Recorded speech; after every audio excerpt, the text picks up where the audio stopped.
Hi guys! Ako nga po pala si Chris, isang OFW dito sa United Arab Emirates na nadistino dito sa Sharjah.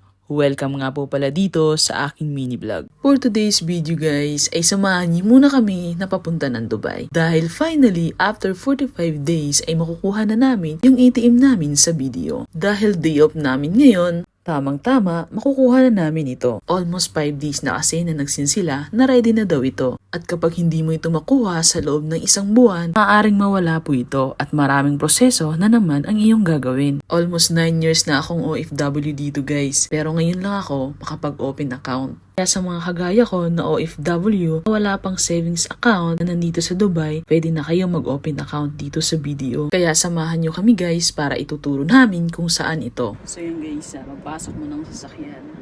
Pawis ka na agad. Sobrang init!